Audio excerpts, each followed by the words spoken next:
नमस्ते, नमस्ते दोस्तों। आशा करती हूँ आप सब अच्छे होंगे।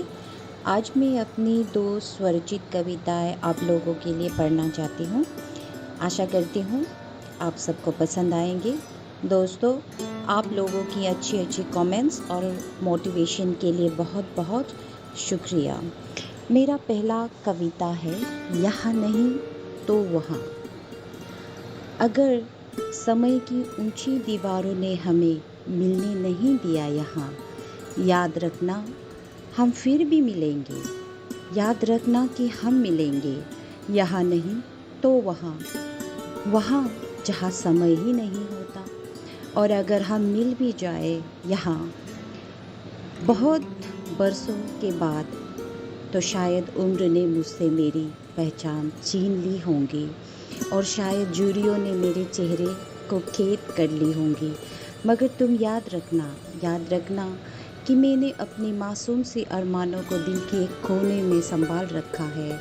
याद रखना तुम कि अब तक मैंने एक उम्मीद को सजा रखा है, एक उम्मीद कि कभी तो तुम मुझे मिलोगे और अपने गले लगा लोगे। याद रखना हम मिलेंगे, यहाँ नहीं तो वहाँ, वहाँ जहाँ उम्र ही नहीं होता। याद रखना हम मिलेंगे, यहाँ नहीं तो वहाँ जहाँ इंतज़ार ही नहीं होता। दोस्तों, मेरा दूसरा कविता का शीर्षक है जादूगर।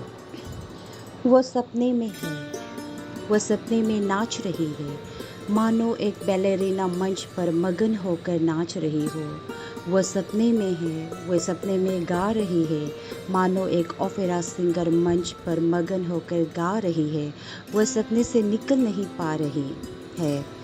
अब मानो उसकी ज़िंदगी उस मंच की तरह है जहाँ वह खुशी से नाचती रहती और गाती रहती, और उस पिंजरे की तरह है जहाँ उसे कैद कर रखा गया है।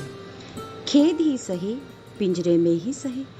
वह अब सपने से निकलना नहीं चाहती, क्योंकि उसे एक जादूगर से प्रेम हो गया था। उस जादूगर ने अपने प्रेम जाल मंच में इतने प्रेम से बिछा रखे थे कि अब वो उस मंच से उतरना ही नहीं चाहती है। उस जादूगर ने अपने प्रेम के रंगों से पिंजरे को इतनी खूबसूरती से रंग रखा था कि अब वो पिंजरे से बाहर ही नहीं निकलना चाहती। अब वह बस नाचती है, गाती है और अपने जादूगर से प्रेम करती है। जादूगर की प्रेम में डूबी अब वो अपने जादूगर के लिए दुआ मांगती रहती है।